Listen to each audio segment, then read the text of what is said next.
deep inside, there's this little tickle that's telling you you're not living a completely fulfilled life. And if you're ever asking yourself that question, that's you being called forward. It really is driven by that deep exploration of personal self, the way that we need to go inside to pull those diamond nuggets out of us so that we actually honor the thing we were always supposed to be. The emotional work was far harder than sets and reps in the gym, squatting, lifting heavy. I would do that any day over the emotional work. Welcome to the Old Chicks No Shit podcast for midlife women who are ready to rewrite the rules and create their kick-ass next chapter. I'm Jennifer Arthurton, and each episode we dive into reinvention, resilience, and unapologetic pursuit of your best chapter yet. Because midlife is not the beginning of the end, it's simply a new beginning. Let's dive in. Today, I am so excited to share with you a really inspiring reinvention story. Actually, this is like multiple reinventions of a woman that I have been following for almost 20 years. She has faced the highest of highs, the lowest of lows, and each time she's been able to, reinvent herself and, reinvent her life. I had said to her just before we started, I'm fangirling a little bit today because I am so happy to introduce you to Tosca Reno, who is a New York Times bestselling author. I think she's written 17 books. She is the founder of the Eat Clean Diet movement. She's a speaker, a former fitness competitor, well into her 50s, a cover model for Oxygen magazine that I used to read diligently every month, cover to cover. And her story is just, the Eat Clean Diet series. I have every one of them. Her story, as I said, is just one of, crisis, awakenings, and reinventions that is so ridiculously inspiring. So welcome, Tosca. I am so happy to have you here on the show with me. Oh, it's such a blessing. Jennifer, thank you for having me, and thank you to all ears listening. I'm so pleased to be here. So I really want to dig into your personal story because I feel like you, your tenacity and your resilience is just so inspiring. I mean, all along you've had highs, you've had lows, and you've just managed to gracefully, at least it appeared from the outside looking in, and I know that they're not always graceful, but you've just been able to bounce back. And I say that not lightly because bouncing back is not like bouncing back. There's an immense amount of work in it. But where do you think you acquired that resilience? Where did that come from? And did you always know that you had it? No, I don't think I did until I began to be tested. And that's where you really find out where your resilience comes from. I feel like I got a lot of that quality from my parents, who both survived wartime in Europe, the Great War, 1945, the Hitler War, and then came to Canada with very little as immigrants. And so I always saw that idea of we will prevail. This is hard, but we will do it. And there was just no chance, no opportunity as a child to say, I can't do it. A lot like Matthew McConaughey, whose parents said, you can't say can't, because that's just not okay. You can swear, but you can't say can't. So for myself, The resilience came there. And I also, when I sort of poked my head and looked around outside of me and saw that I was capable of doing things that maybe others weren't, I began to validate that idea of self-resilience that way. Yeah. Yeah.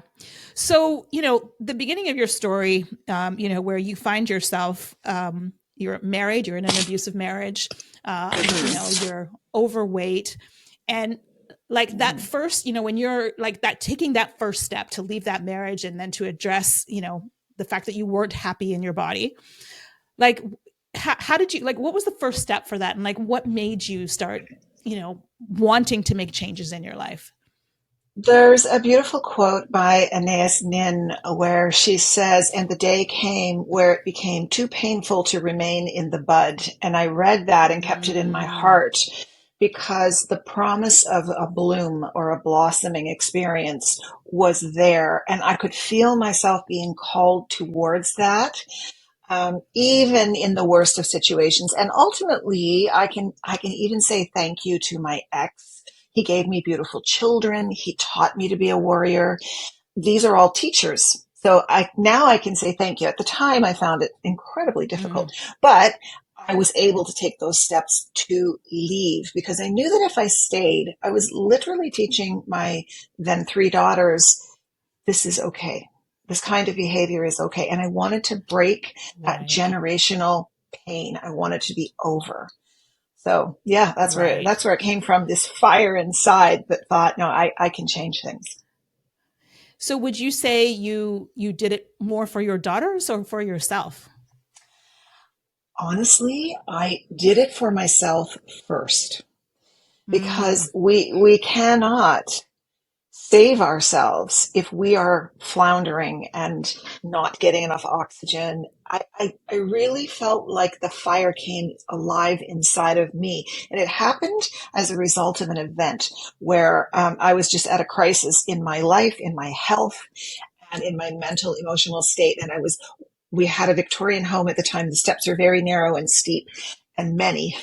And I was walking up the stairs to say goodnight to my daughters and I collapsed because my heart was pounding out of my chest. And I knew my father had died of heart disease, that I was next. And I really had a wake up call. You know, when the universe tickles you, then whispers, and then throws a brick at your head?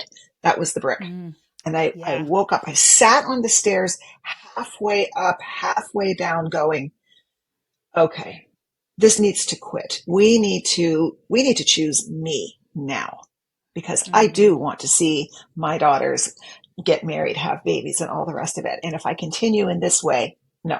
So I helped myself first. Oh, yeah, that's powerful. And it's unfortunate that it often takes us like that brick in the head moment to make those necessary changes for ourselves. Whoa. I know for sure, Jennifer, we are all born with greatness inside of us. And we get far away from the feeling of greatness because people throw layers over us. You can't read. You don't know how to run fast. You're stupid. You're not quick enough. Gosh, you're lazy. Why can't you do what I tell you to?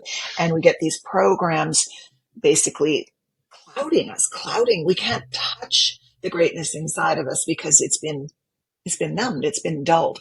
And so to reacquaint yourself with that feeling means that you have to reject these old programs. And I recall thinking to myself, the thing I've always wanted to do is write. I've always been a writer. I am definitely this person right now, so that if I want to be the greatest self, I need to change and I want to honor that spark of Mm, creativity. Otherwise, I couldn't have written any books. So right. I awoke that desire to become a writer. So look for that spark, that thing to be true about you, and never waver. Yeah. Oh, that's so beautiful.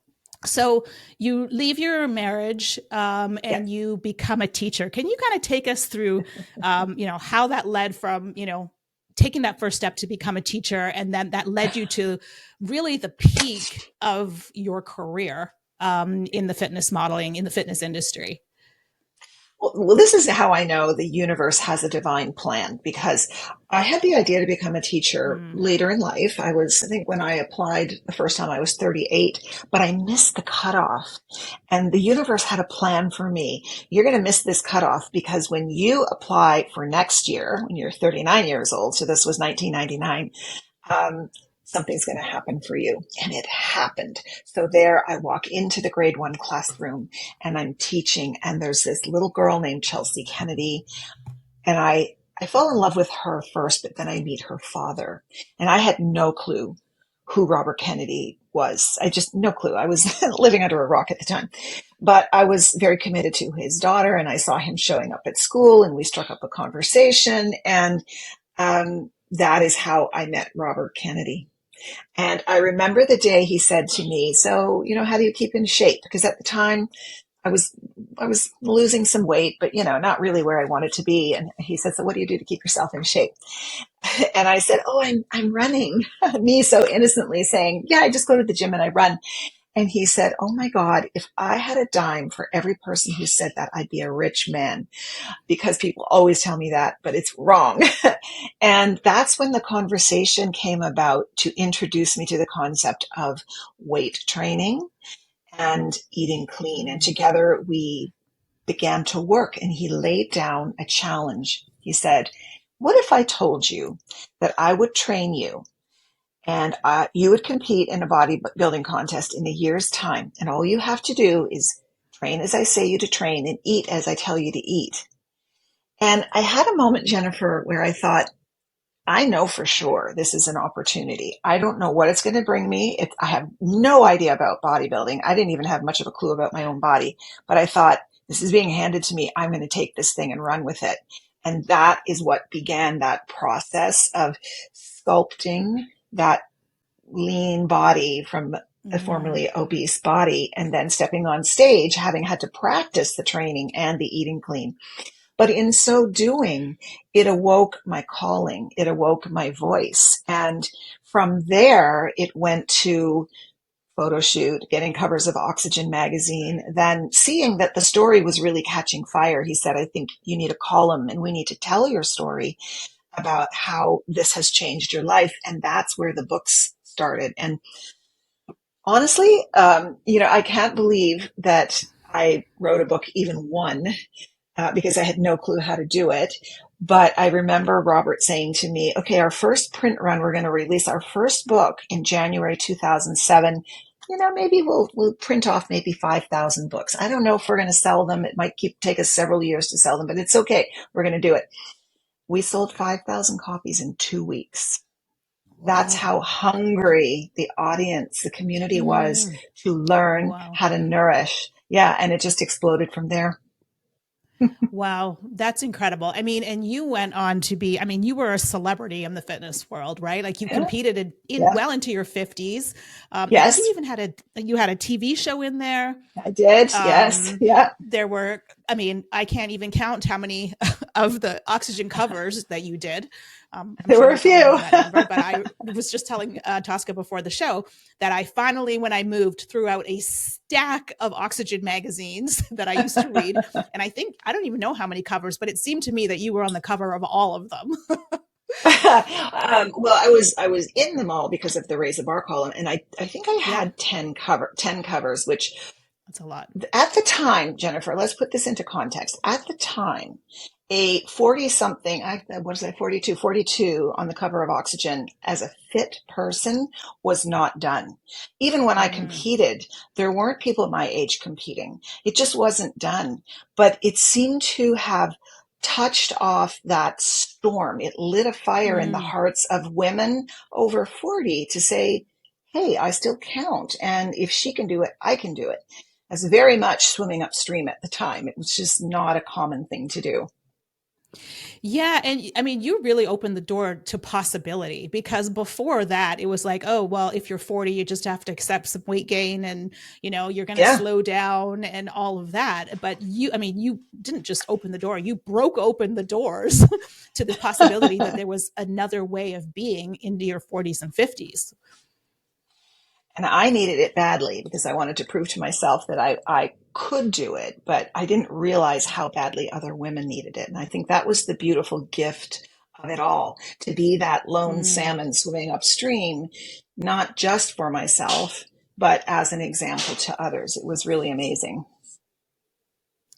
So, I mean, that in itself is an incredible reinvention from being, an Yeah. overweight housewife, unhappy with where you are, to rising to the top of the fitness world, finding celebrity there. Like, I mean, if any of us had one of those reinventions, that would be amazing. But it didn't. It didn't stop there. This is what I love about your story. So you reach this peak, and Yeah. then, And then, crises and then, strike. yes. Almost at the height, because I had just become a New York Times bestselling author, which for a writer of any kind of book is a pinnacle. Yeah. It's it's the Kilimanjaro. You want to climb that hill and get there. So I had achieved that status and the show, and I was on the W network and all the rest of it. And then tragedy, right? This is the Mm. Joseph Campbell hero's journey Journey. Yeah. playing out in real time.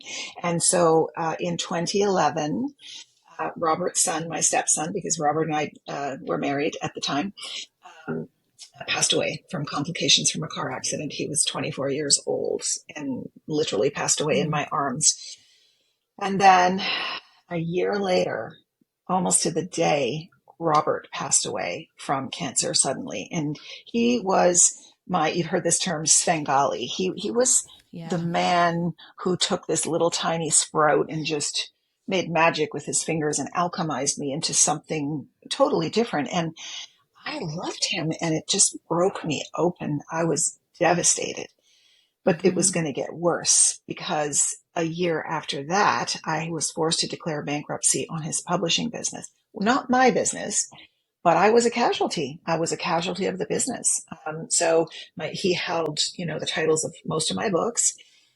So I was forced to sell the magazines. I was forced to sell some of my titles just to be able to clear away the bankruptcy because I wanted to honor the people who had created and given so much to me. And I know Mm. bankruptcy can be kind of a really uncomfortable term, but I wanted to make it as easy as possible. So the bankruptcy was declared. And at the same time, I learned that dear Robert, had a lot of secrets. There was no money. Mm. So the house was leveraged against the bank, which it hadn't been, but he had done that. And that also, all the earnings from my books, which at the time, I mean, on this book, it says 1 million copies sold. But by the time the series had done the majority of their work, there was something like 4 million copies sold. You can imagine what kind of income that would have generated for me. I Yeah. discovered that there was none of it. I was absolutely flat broke. And Wow. I wasn't even allowed to work in my business because as a condition of bankruptcy, you have to go silent. So yeah, Wow. I got some heavy messages. Yeah. So there you are. And, I am a big believer of life happens for us, sometimes very Mm-hmm. difficult to see in the moment. Yeah, yeah, um, yeah. but there you are, basically sitting at the lowest of lows in your life, Mm-hmm. having lost loved ones, financial ruin. Like, where do you go from there? Like, what is that process to try and get back on your feet? First, you get mad. Yeah. First, you have to literally sit with the pain. You have to transmute it Mm. into something. And I couldn't. I remember just before Robert passed, when I was realizing what was unfolding in front of me, and my sister was sitting outside of the bedroom where he was basically coming home to die, and she had her arm around me, and I heard this sound. I said, what is that horrible sound? Like that, it sounds like wailing. And she said, honey, that's you. That is all coming out of you. The Oh, pain, the grief, the agony. oh, And so there was that realization first of literally like WTF. And then there was anger, and then you bury him, and then you go to work and you try to, keep the ship afloat and realize. So one day, Jennifer, I took he had beautiful clothes. He had, Versace and all the rest of it. And I took all of his suits and sprinkled them on the driveway. And I got in the car and I drove the truck over everything. And then I threw it all in the car and brought it to like a Value Village or a thrift shop because I just can't have this around me. I can't have it. I'm going to die. So the initial wow. pain was searing, hot, burning pain, and then it got to a point where I became catatonic. And so that was when Mm. the bankruptcy happened, and I was forced to go silent, and there was this really deep, agonizing pain. And my daughter, who's a naturopathic doctor, came to see me one day, and I was in bed in the afternoon. I never go to bed in the afternoon. I'm on fire, and she was trying to talk to me, and I couldn't make my mouth make sentences because I think finally everything just integrated, and I knew I needed help. And so this was Mm. another piece of the journey of the learning, right? With the hero's arc, the the story, the hero, is that you rise, you fall, you rise and you fall again, and you learn something new and you transmute that into the gift. Well, this is where the gift comes in. And I can say that now, but it's taken me a decade really. And the gift is that I was, and I admit this, very much that material girl. We Mm, had the money. I was, on stage. I was everywhere. And so there was this lack of, I don't want to say lying, a lack of transparency. I'm not quite sure how to say that, but I right. felt like I wasn't really showing up authentically, and that it was all about the six pack and the stuff. And the universe saw fit to teach me another lesson. And this is where I began my spiritual journey. So I had, Right. according to the World Health Organization, wellness is what you eat, so eating clean, exercise, how we move the body, and emotional self care. Jennifer, I had zero clue about how to take care of myself emotionally. I came from Mm, stoic immigrant parents who were like granite rocks. They were tough, they were fierce, they were going to make it. And I was a chip off of those granite boulders. So I was just tough too, and didn't know how to feel, didn't know how to take care of myself. So I was really forced mm, to at that point of catatonic. And that's where I started meditating, journaling, doing body work, spiritual healing, and understanding that there's a purpose far greater that is out there. And I just needed mm. to learn how to access it. Yeah. So, I mean, a painful story, but such a beautiful story that I think so many people like myself can relate to. I mean, I had a similar journey, maybe not on the same scale, but like where Mm-hmm. you're forced to come to terms with like who you are Yeah. and how you're showing up in the world. Yeah. Right. For me, it was, in the year leading up to my 50th birthday, finding myself divorced, unemployed, an empty nester, and bedridden with a stress related illness, and recognizing Oh, that I was like, well, I don't even know who I am anymore. Like I don't, yeah. if I'm not, have all these roles and, jobs that I did and taking care of, then who am I? Which also set me on a very Mm-hmm. deep personal and spiritual development journey. But much like you, I was very disconnected from the woman inside, from my emotions, Mm-hmm. which, Yeah. having to go through that whole journey of unpacking all of the baggage that you have been carrying with you for your Yes. entire life. It's like looking under the hood of the car at all the dark Yeah. parts of yourself and coming face to face with even what makes you uncomfortable about yourself, because that also goes to Yeah. who you are. As you kind of do this journey into your body, right? Like into your Mm-hmm. Mm-hmm. emotions, like what Mm-hmm. was that journey like for you? Because for me, I mean, it's deep, hard work. I know that Oh, for myself. But what yep. was that experience like for you? The emotional work was far harder than sets and reps in the gym, squatting, lifting heavy. I would do that any day over the emotional Yeah. work. It is gut wrenching. It it Mm, splits you open. It releases everything. And I mean, I was on my knees, fugly crying. I was yeah. I don't know. There were times I was doing spiritual work with a shaman where I'm literally rolling around in the dirt. Like I don't know where I am. I don't know what I'm doing. And I'm howling. It's like I birthed something out of myself, that dark blackness. And it was, I don't talk about it because I think, how am I going to put context around that? Are people ready to hear this? But I think they are. I think they are. And that's the next Yeah. part of what I will tell. That's the next book. But when you're going through it, it's isolating. It's lonely work Mm-hmm. because nobody can do you but you. So you are the one who is bearing witness to the fullness of yourself. But at the same time, I've had experiences that have taken my breath away. The beauty and the hope and the Mm, feeling that there is something so powerful and so promising that lies ahead. That's where I keep that in my soul as where I'm going. That's where I'm going. yeah. Oh, so incredibly beautiful.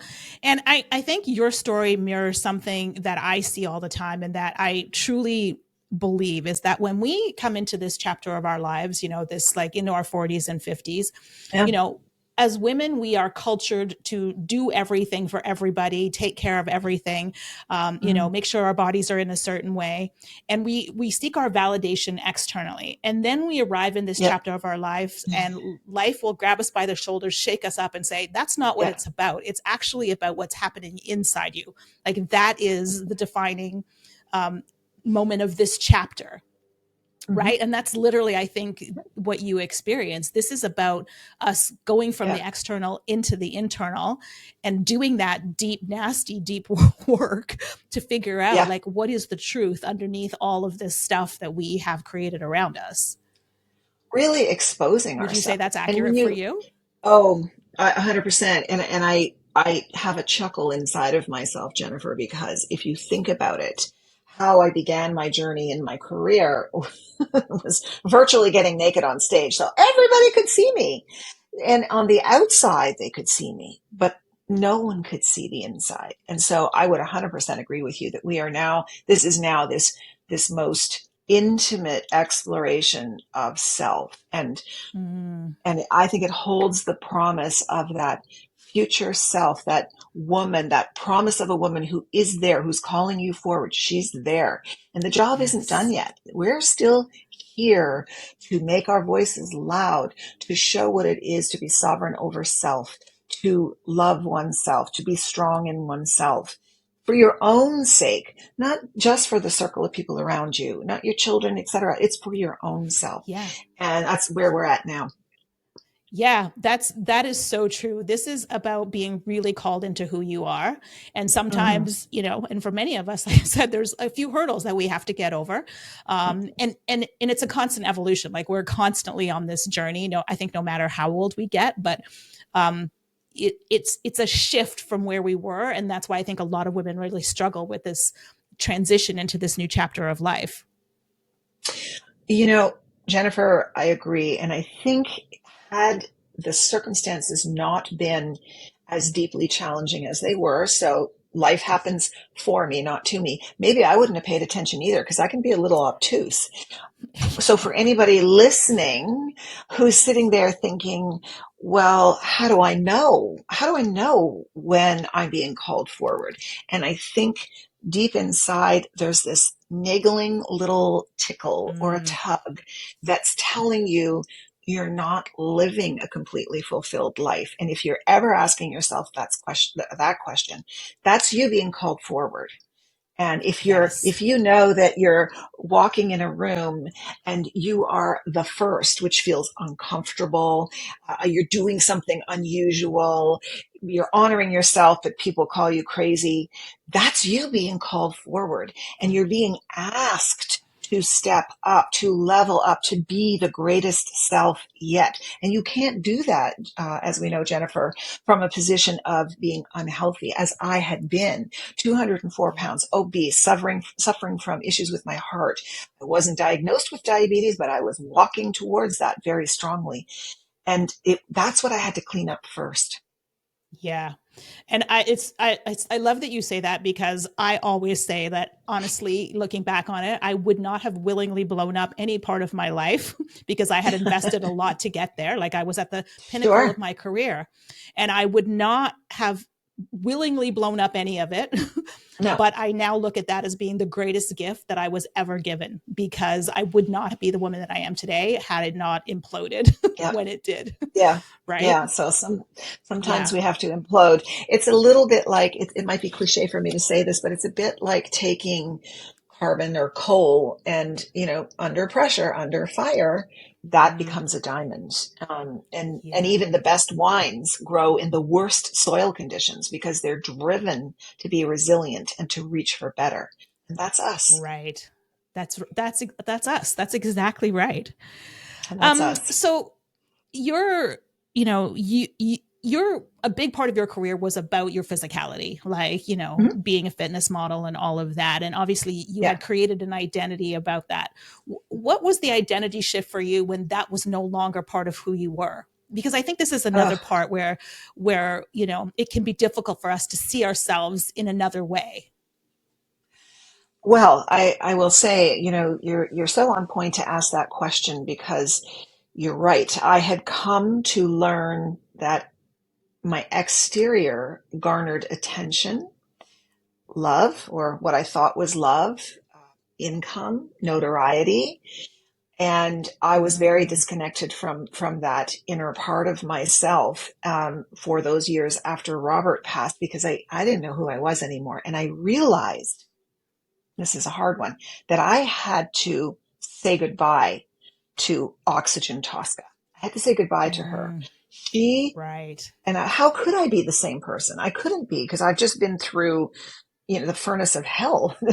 And you Yeah. can well, I hope I'm not the same person because now I've got all these lessons under my belt. So I really had to have a grieving period for Oxygen Tosca. I Mm, had to say goodbye to those days and have the courage to continue to explore what this new Tosca would be like.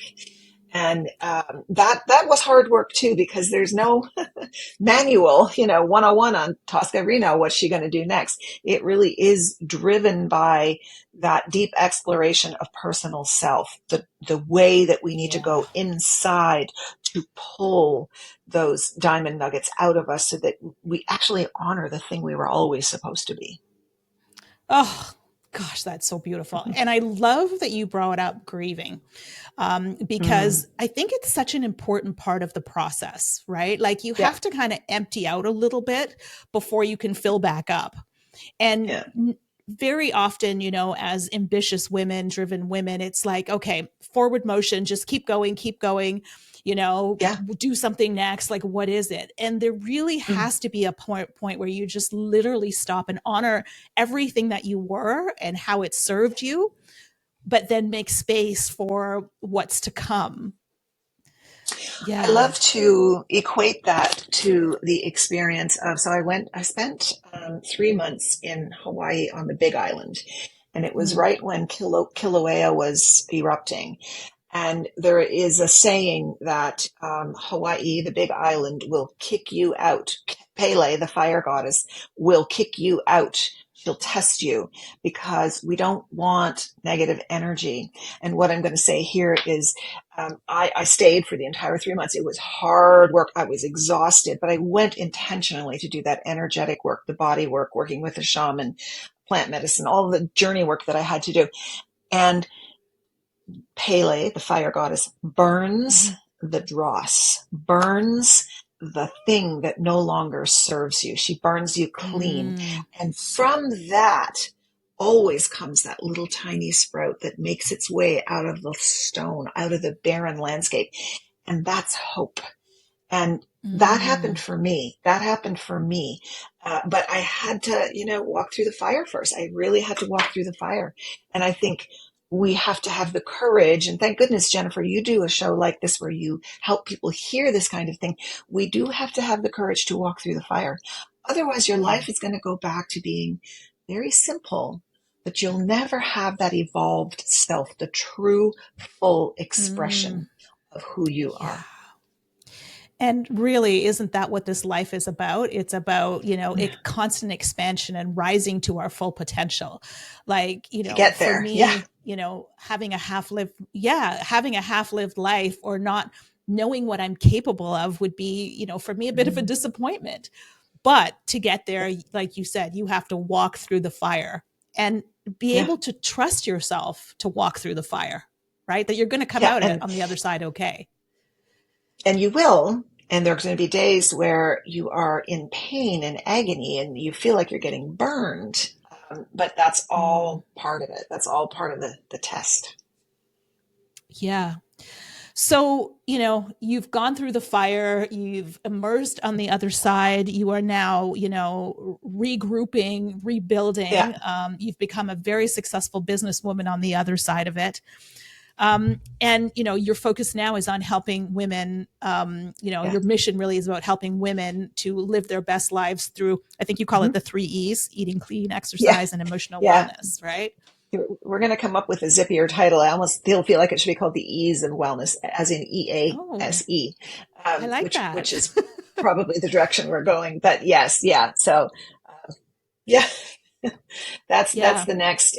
I felt the call after, well, actually during COVID, when what I thought was happening was people were feeling this need to gather and to be guided and touched and supported as we were in this new territory. So I built group coaching as one of the experiences that I offer from toscareno.com.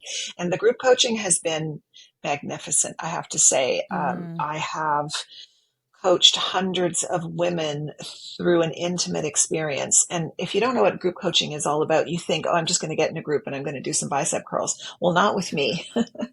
No, we're going to really go deep on the eating part, the nutrition, the self-care. But what happens is in the group environment, women become othered in a really powerful way. They're mothered. They're more than other. They are mm, together far greater than on their own. And this beautiful sense of nurturing each other through the process. We stumble, we fall. I don't understand this. Why is this not working for me? Oh, I've had this grief. This all comes in these beautiful, intimate coaching experiences. And I am really proud of having built that because it's all about trust. It's all about yeah. me reaching that authentic self that's calling me forward to teach, but in the thing that I know so well. It's what you're doing too with your work. Yeah, and I'm so glad you said that because I am such a fan of, I run my own Maven Collective for women who are reinventing themselves and their lives. And honestly, I am so ridiculously inspired by the women that come into the collective Yeah, because yeah, watching them support each other, sharing their insights, cheering each other on, honestly, it makes me so happy. And it makes me want to be better too. Like yes, I'm running yeah, the group, but it's also about inspiration and growth for myself as well because we're all like the collective energy of people like-minded people on the same journey is so yes. ridiculously powerful, right? Well, this is why I think group coaching is more valuable than you think. I mean, from a business point Yeah. of view, people are very tempted to charge less because it's, well, I have all these people in front of me, so I don't need as much money. But the fact is, the group coaching experience is actually far more valuable because we're coaching each other. Yes. Think Yes. about Oh, that, right? And we, you and I, those who are guiding the learning experience, are learning as well. So if we're really yeah. paying attention, you've got this masterful experience that's happening that enriches the lives of people exponentially, really. Yeah. I mean, the reality is we're all energetically connected anyway, right? And we were never meant to do this stuff alone, right? Like we No, were meant to do it as a collective so that we can go higher and farther together. Like, yeah, okay, could we do it on our own? Absolutely, probably, but it's so much more enriched by doing yeah. it, with a group of women, especially midlife women. I don't know, midlife women rock the world as far as I'm concerned. I have seen the greatest amount of courage from these people Yeah. in my groups. So, I And mean, and I take, yeah, go ahead. yeah. Sorry, go ahead. No, finish your thought. Sorry. Okay. So I was going to say, I've seen the greatest amount of courage from people in these groups, and then I will take them and we'll do retreats as well. And when I have the blessing of meeting people in person, I've had the craziest things happen, things you would just say to yourself, nah, this can't be true. And, if I may, I'll share a story. I don't know if we have the Yes, time, but please do. No, uh, please do. so this was my very first retreat, and I'm like, okay, I don't know what's going on here, but we're just going to go with it. We're in Costa Rica. It's beautiful. And I had requested that the women, which I had learned in bodybuilding, to train just in their jog bras and shorts. It's hot. It's Costa Rica. And, some of these women are overweight, as I was in my day. Um, and I got a lot of pushback from one particular woman who herself, you would never think that it would be hard for her to take her shirt off. I mean, she's going to be in a jog bra. She was mad at me and she ran off. Fine, you're going to have situations like that. So then we go and sit and have breakfast with the rest of the group, and this woman hasn't decided to join us. Another woman speaks up. This is a story. When I tell it, it just blows my mind. She had been rather quiet, but participating. She was overweight. And she said, I feel like I am being called to share something authentic about myself. I want to be honest. And unbeknownst to her, the one who had run off about the jog row was standing now close enough to hear. And so this woman said, I want to share and be authentic with you, reached up and took her hair and lifted her wig off. And she said, Oh. I want to be completely vulnerable with you because it makes me emotional, because you asked us to be vulnerable. And I want to do Mm. that to demonstrate the exercise of it, the courage of it. And I feel safe enough to do it. And then the woman who didn't want to take her t-shirt off came into the circle, sat down and just started bawling. And it Mm. all had to do with betrayal and her broken marriage and different things like that. But she needed the courage of another woman Mm. to show her that it was safe to be. And that, to me, that happens every time. In every group I've ever done, that happens. I have goosebumps listening to that story. Like, Yes. it's Oh my so gosh. beautiful. Like, yeah, but this is the thing, right? Like, when we shine our lights, we are giving, other people permission to shine theirs, right? And so you wouldn't have gotten that if it was just you and her working, together. Not at But all. like, Not at yeah, all. but so that's the power. Like, that's the power of the group experience. And I love that you shared that story. Thank you. You're welcome. Yeah. Yeah. So, I mean, I wanted to talk about the work that you do now around wellness because, I Mm-hmm. talk all the time about, chasing your dreams in this chapter, creating your kick ass Mm-hmm. next chapter, which the foundation of that is health. Like, you can't chase your dreams and Mm-hmm. create the life you want if you are not feeling good, if No. you are, tired all the time or just don't feel good in your body. So if there's somebody listening who's like, okay, where would I even start to get my health online? What would you suggest to them?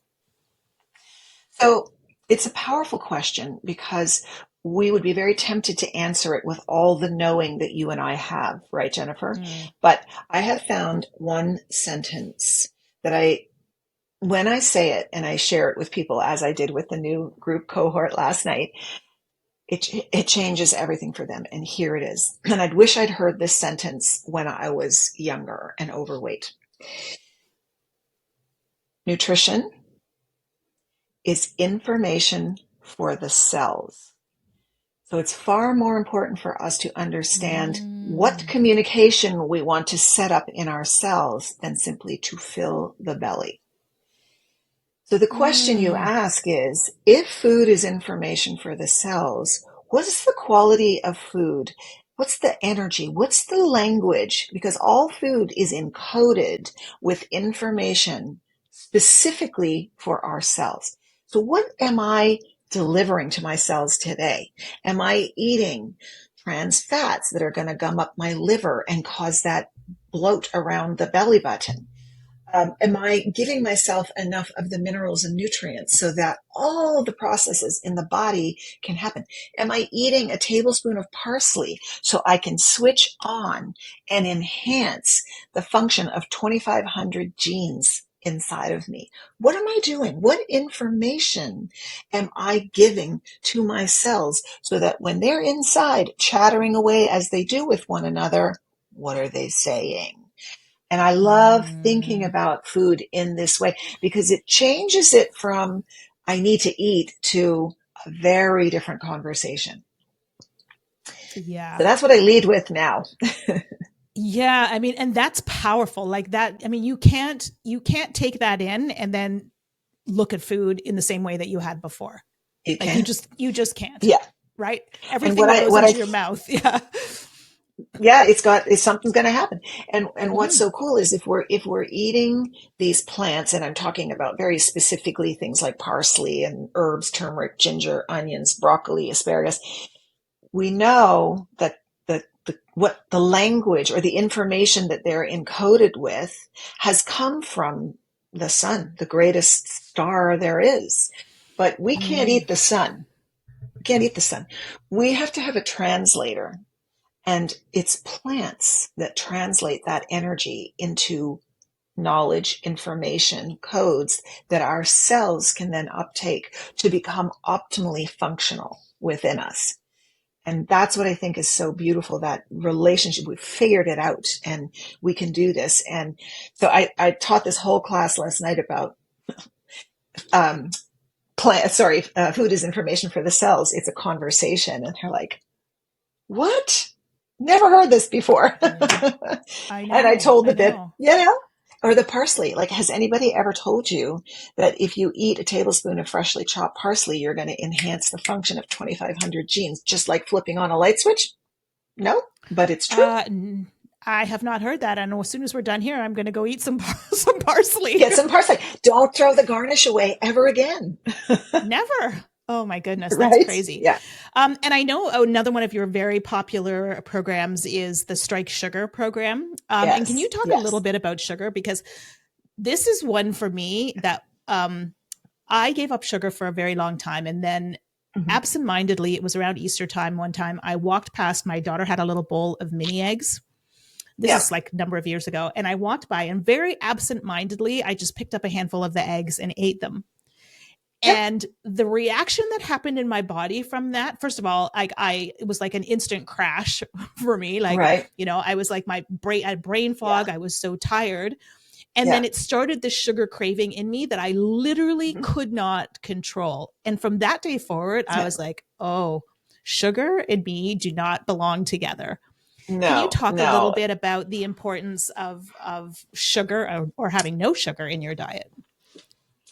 Well, the reason I developed Strike Sugar is because I was a sugar addict. And I Yeah. knew that I would be diabetic or worse at some point in my life if I didn't stop this.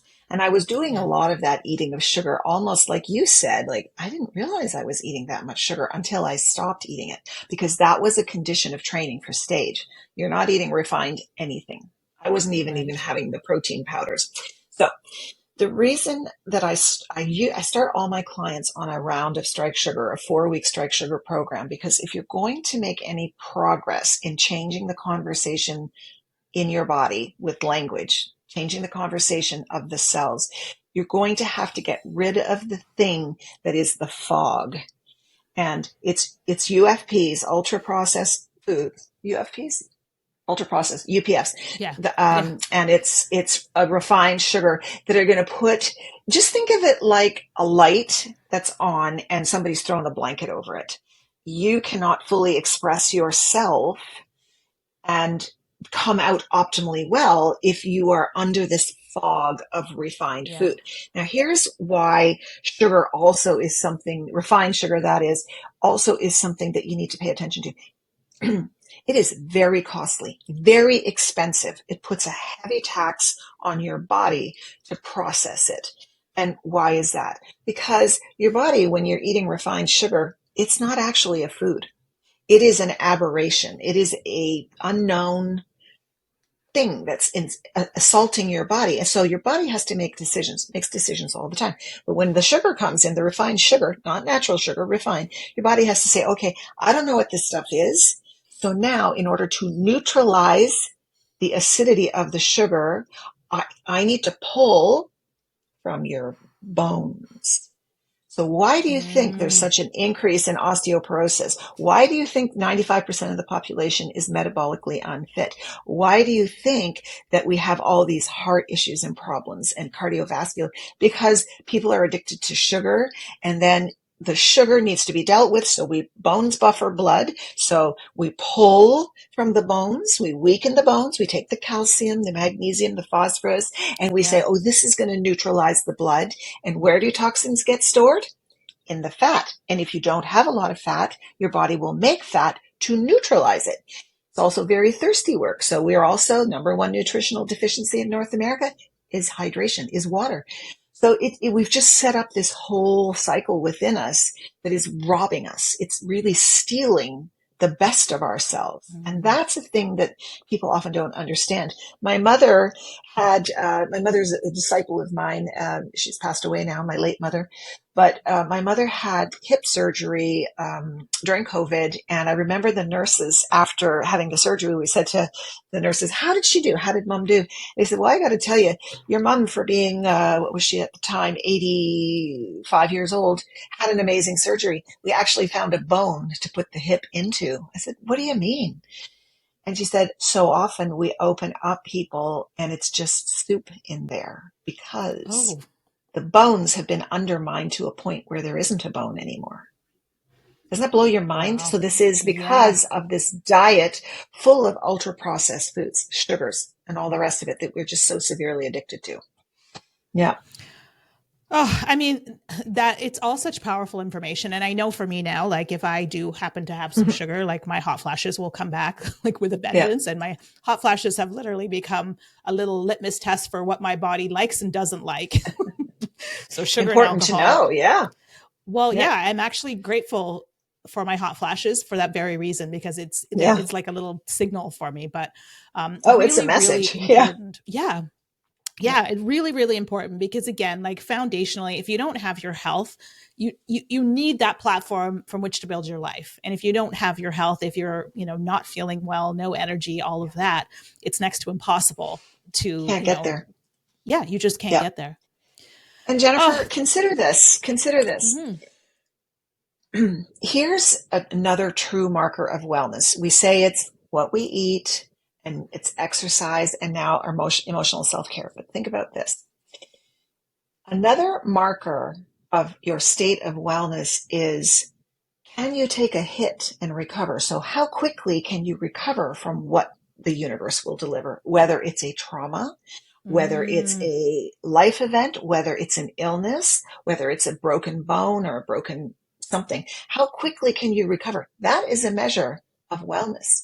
And we don't often always see that discussed, but I think that's critically important. So your foundation, to your point, has to be strong because you are going to keep getting hit, whether it's, taxes, life event. If you've been around on the planet for a while, you're going to get a few hits. So can you take them? Have you got your foundational weight in place, your strategies, your wellness, your hydration, your thinking about the language that you're setting up in your cells? Have you got it in place? Because you want to be ready to be able to take those hits and fight yeah. back. Yeah, that is a really, really important point. And thank you for making that, because, as as we go through life, there are going to be setbacks, there are going to be Yeah, problems, like we're not immune to it, but our ability to rebound from those is what matters most, really. that's true. And we want Yeah. to show that. We, as women who are claiming our sovereignty, agency over self, want to be able to show this, demonstrate it in place, because we have dependents. We have people in our circle who look at us and say, oh my gosh, life was hard for her, but she can do it too, whether it's your children, even your aging mother, your aunts, uncles, sisters, brothers, Mm, kids, whatever. You want to be able to be that light. And I love talking about this idea of the point of us human beings being on earth is to become vessels of light. We are to incorporate mm, light into our bodies so we can share it with others. And what is light but knowledge and love? And so when we pull that in, as you're doing with your work, and as I like to think I'm doing, we become that vessel of light that then radiates out and touches others. And that's how we do this work.